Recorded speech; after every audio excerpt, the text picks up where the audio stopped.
Hello guys, welcome back to educational stream. और अब हम पढ़ने वाले हैं class 9th physics chapter 1 motion. हमने मोशन का एक लेसन पहले भी ले चुकी हूँ मैं, जिसमें मैंने पढ़ाया था कि मोशन क्या होता है, मोशन के टाइप्स क्या क्या होते हैं। और वो हमने आई थिंक सबको अच्छे से समझ में आ गया। अगर किसी को नहीं समझ में आया तो प्लीज़ कमेंट करके मुझे बताना। और अगर किसी ने वीडियो नहीं देखी है तो डिस्क्रिप्शन में लिंक है, जल्दी से जाकर उसको इससे पहले देख लेना, ठीक है। अब हम स्टार्ट करें मोशन को।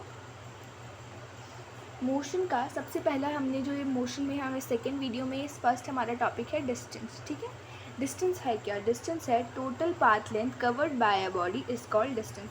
टोटल पाथ लेंथ जब एक बॉडी कवर करती है तो उसको कहते हैं डिस्टेंस। और डिस्टेंस के यहाँ पर मैंने ऐसा यूनिट भी दे रखी है जो है मीटर। अब थोड़ा इसको समझ लेते हैं। मान लो कि ये है एक बॉडी और ये है एक पार्क। थोड़ा मैं इसको अच्छे से बना देती हूँ। ये है एक पार्क, ठीक है। इस बॉडी ने इस पूरे पार्क का एक चक्कर लगाया, ठीक है। और मान लो इसका पेरीमीटर हमको दे रखा है कि इसका पेरीमीटर कितना है, 25 मीटर है, ठीक है। इसका पेरीमीटर जो है 25 मीटर। तो जब आपसे पूछेंगे कि आपने कितना डिस्टेंस ट्रैवल किया है तो आप बताओगे मैंने ट्रैवल किया है 25 मीटर। क्यों? क्योंकि आपने पूरा ग्राउंड का चक्कर लगाया है। अगर आपसे कोई पूछेगा कि आपने कितना डिस्टेंस ट्रैवल किया तो आप बताओगे कि मैंने 25 मीटर ट्रैवल किया है। अब मेरा डिस्टेंस है 25 मीटर, ठीक है। आई होप कि डिस्टेंस आपको समझ में आ गया। अगर अच्छे से, अगर किसी को नहीं समझ में आया तो मुझे कमेंट करके पूछ सकता है, मैं पहले ही बता चुकी हूँ। और यहाँ पर मैंने आपके लिए क्वेश्चन भी रखा हुआ है कि आपको मुझे बताना है टाइम और वेट की एसआई यूनिट। देखते हैं कि आपको पता है या नहीं, ठीक है।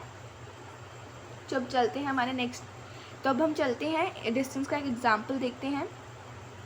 एग्जाम्पल ऑफ डिस्टेंस, ठीक है। यहाँ पर ये एक बॉय है, आप देख रहे होंगे इसने पूरा डिस्टेंस ट्रैवल किया है यहाँ से ए पॉइंट तक वापस आके। अब इसने ए टू डी कितना चला है, 5 metre, D to C 3 metre, C to B 5 metre और बी टू ए 3 मीटर्स, है ना। अब हमने देख लिया भाई इसने इतना डिस्टेंस ट्रैवल किया है, ठीक है। अब हमसे बोला है कि आपको यहाँ पर डिस्टेंस ट्रैवल फाइंड करना है, तो फाइंड करें। तो चलो फाइंड करते हैं। क्या होगा? Total path length will be the sum of the whole path travel by the body. जो सम होगा ना इस पूरे पाथ का, वो होगा हमारा डिस्टेंस। वो क्या होगा? हमारा टर्म डिस्टेंस। क्योंकि क्या बताया था, डिस्टेंस है टोटल ट्रैवल्ड पाथ लेंथ।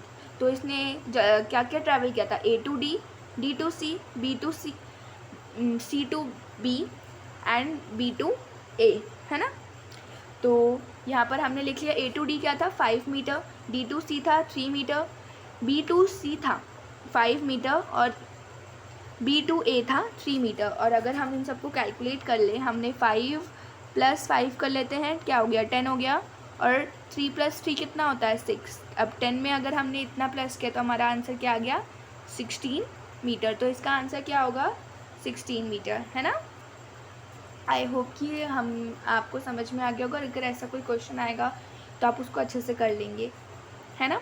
तो अब हम चलते हैं हमारे नेक्स्ट टॉपिक पर जो है डिस्प्लेसमेंट। अब डिस्प्लेसमेंट टर्म को समझते हैं, ठीक है। डिस्प्लेसमेंट है shortest distance between initial and final position is known as displacement. अब आप बोल रहे होगे कि ये इनिशियल और फाइनल पोजीशन क्या है। फाइनल तो पता होगा, इनिशियल नहीं पता होगा शायद। अगर किसी को पता तो बहुत अच्छी बात है, बट मैं बता देती हूँ। इनिशियल मतलब होता है स्टार्टिंग पॉइंट। जिस पॉइंट से मान लो कि इस बॉडी ने यहाँ से चलना स्टार्ट किया तो इसका स्टार्टिंग पॉइंट क्या होगा, ये, ठीक है। समझ में आया व्हाट इज़ इनिशियल पोजीशन। और फाइनल पोजीशन मतलब कि वो यहाँ पर उसने अपनी जर्नी एंड कर दी, तो ये क्या हो गया, फाइनल पोजीशन, ठीक है। तो अब हम समझते हैं डिस्प्लेसमेंट क्या है। डिस्प्लेसमेंट होता है shortest distance between initial and final position. Final position और इनिशियल पोजीशन के बीच का एक छोटा डिस्टेंस, उसको कहते हैं हम डिस्प्लेसमेंट। आई नो कि ये टर्म अभी अच्छे समझ में नहीं आएगा। हम इसके एग्जाम्पल पे चलते हैं और समझते हैं कि डिस्प्लेसमेंट होता क्या है। आ गए हम एग्जाम्पल पर।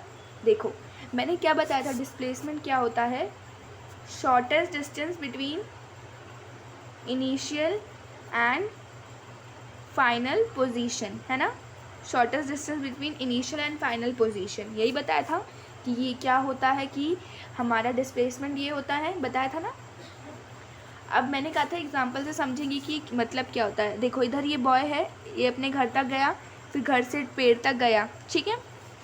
अब जब उसने ये डिस्टेंस ट्रैवल किया है, ये उसका डिस्टेंस ट्रैवल है, ठीक है। अब ये है इसका स्टार्टिंग पॉइंट और ये है इसका एंड पॉइंट, है ना। और ये है एक लॉन्ग डिस्टेंस, और हमको क्या बोला है, shortest distance between initial and final position. तो इसमें शॉर्टेस्ट डिस्टेंस क्या होगा, आप सब बोल रहे होंगे 5 metre is the shortest distance. तो इनिशियल और फाइनल पोजीशन के बीच का जो शॉर्टेस्ट डिस्टेंस होता है उसी को हम डिस्प्लेसमेंट कहते हैं। आई होप कि ये समझ में आया होगा। अब हमको कहा है यहाँ पर इसका डिस्प्लेसमेंट फाइंड करने के लिए कहा है। आई थिंक कि आप अच्छे से कर लेंगे इसको। देखो डिस्प्लेसमेंट हमको इसमें फाइंड करना था, और डिस्प्लेसमेंट क्या था, देखो इधर आप ये डायग्राम वापस से देखें हम, तो ए बी सी है, क्या है, ए बी सी, ठीक है। अगर हम कहें तो उस लड़के ने इस पॉइंट से ए टू बी और फिर बी टू सी यही पॉइंट ट्रैवल किया था, और हमने इसके बीच का जो शॉर्टेस्ट डिस्टेंस था उसको हमने सी डिनोट करा था, है ना। तो ये ए पॉइंट से सी पॉइंट तक था शॉर्टेस्ट डिस्टेंस। तो हमारा डिस्प्लेसमेंट क्या होगा, 5 मीटर्स। आई थिंक ये क्लियर होगा। अगर नहीं है तो आप मुझे बोल सकते हैं, मैं इसकी वापस से आपको समझा दूंगी, ठीक है। स्केलर क्वांटिटी, स्केलर क्वांटिटी, अब हम पढ़ते हैं कि स्केलर क्वांटिटी क्या होता है। The quantity that have magnitude only are called scalar quantity. ऐसी क्वांटिटी जो ओनली डिपेंड हो मैग्नीट्यूड पर, किस पर डिपेंड हो, जो डिपेंड हो मैग्नीट्यूड पर, जैसे कि डिस्टेंस और स्पीड। स्पीड तो हम अभी आगे चल के पढ़ेंगे, बट डिस्टेंस जो टर्म है वो ओनली मैग्नीट्यूड के ऊपर डिपेंड करता है कि नहीं।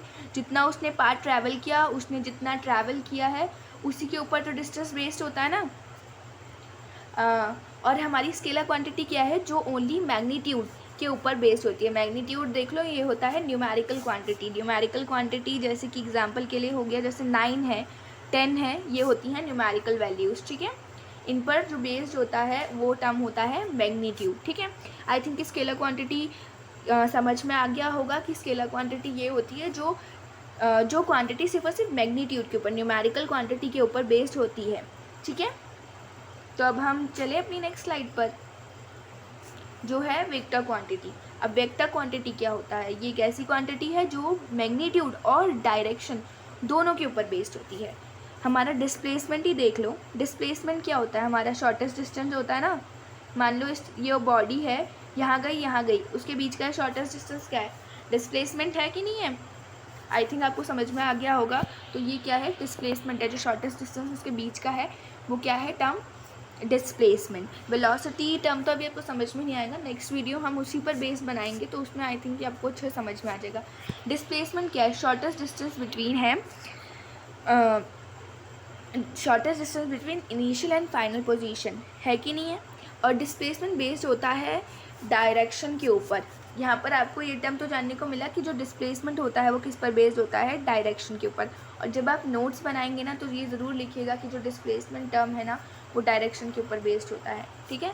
क्योंकि ना जब हम कभी भी हमको डिस्प्लेसमेंट फाइंड करने के लिए कोई भी न्यूमेरिकल आएगा ना, मैं न्यूमेरिकल पे भी वीडियो बनाऊंगी डिस्प्लेसमेंट की, उसमें हम देखना कि ना पता है जो डिस्प्लेसमेंट टर्म है ना वो डायरेक्शन के ऊपर बेस्ड होता है। ये बताएंगे कि हमको जैसे ड्रॉ करके दिया ना वैसे नहीं देंगे, हमको बताएंगे कि राम ने यहाँ पर वो वेस्ट में गया, फिर ईस्ट में गया, फिर हमको निकालना पड़ेगा तो शॉर्टेस्ट डिस्टेंस, ठीक है। हम इसको नेक्स्ट वीडियो में मैं न्यूमेरिकल वो करूँगी सॉल्व, उसमें आई थिंक कि आपको पूरा टर्म अच्छे से क्लियर हो जाएगा। अभी के लिए आई थिंक कि आप सबको समझ में आ गया होगा कि वेक्टर क्वांटिटी क्या है। वेक्टर क्वांटिटी मैग्नीट्यूड मतलब न्यूमेरिकल क्वांटिटी और डायरेक्शन दोनों के ऊपर बेस्ड होती है। देखो जैसे कि इसने इतना डिस्टेंस ये, बट लेकिन वो इस डायरेक्शन में जा रही है, इस डायरेक्शन में जा रही है, और उसका यहाँ पर डिस्टेंस भी हमको बता रहे हैं, ठीक है। ये एग्जाम्पल्स इसलिए होते हैं जिससे कि हमको समझ में आए। अब हमारा नेक्स्ट टर्म क्या है, अब हमारे जो नेक्स्ट वीडियो में हम क्या पढ़ेंगे, सबसे पहले आई थिंक अगर किसी को न्यूमेरिकल समझ में नहीं आए हैं, जो न्यूमेरिकल्स हैं डिस्टेंस एंड डिस्प्लेसमेंट के, तो आप मुझे कमेंट करके बताइए कि क्या मैं आपको डिस्प्लेसमेंट टर्म के डिस्प्लेसमेंट टर्म के न्यूमेरिकल्स करवाऊँ या ना करवाऊँ। तो टिल देन मैं आपको ये बता रही हूँ कि हमारा नेक्स्ट टॉपिक होगा स्पीड एंड वेलोसिटी और उसके ऊपर बेस्ड न्यूमेरिकल्स। आई होप कि मैंने जो पढ़ाया वो आपको क्लियर होगा।